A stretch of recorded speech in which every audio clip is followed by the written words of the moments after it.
Hey guys, welcome to Drupal Learn. Today we are going to see how to install a Bootstrap theme on a Drupal installation and how to create a sub theme out of it. Now let's get started. Let's go ahead and log into our website. Now this is a fresh vanilla instance of Drupal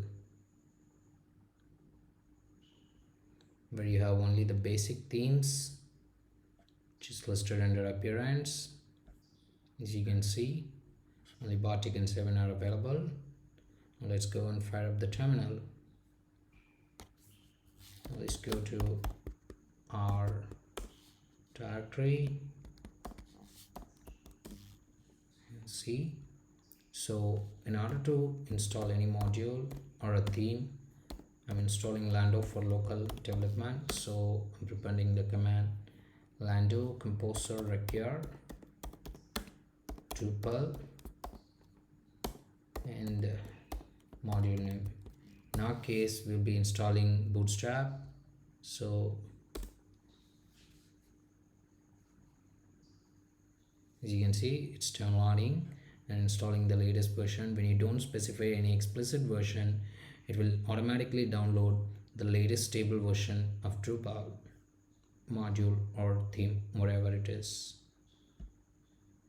If you go ahead and change the page, as you can see here, now Bootstrap is listed over here.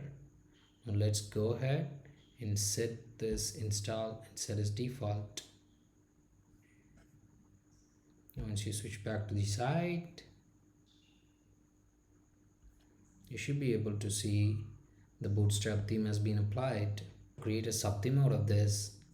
Let's go to themes, contrib, Bootstrap, which is the module we have just downloaded, and there is a folder named starter kits.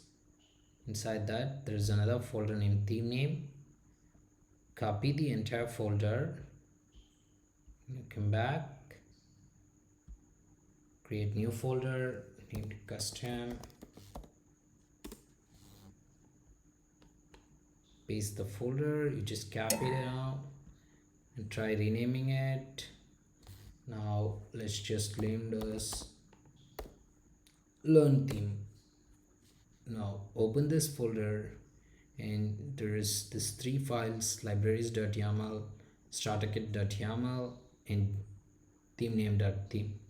Just rename this theme name with your current theme name, learn.theme.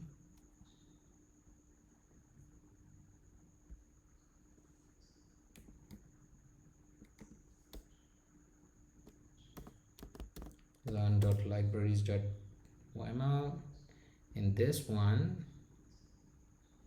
should go to be learn.info.yml.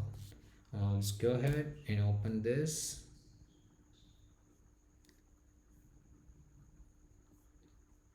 As you can see here, you have the type is theme, base theme is Bootstrap, core version requirement, and another name, theme title to replace it.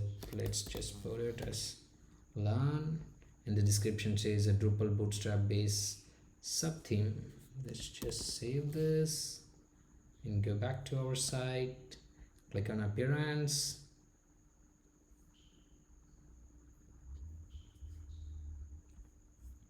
Now your sub theme should be listed here. Now you can click on this, install and set as default.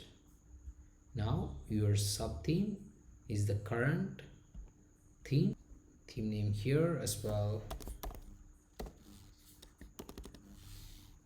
Now flush the cache so that the theme settings get reflected. Let's go now, go back to the page.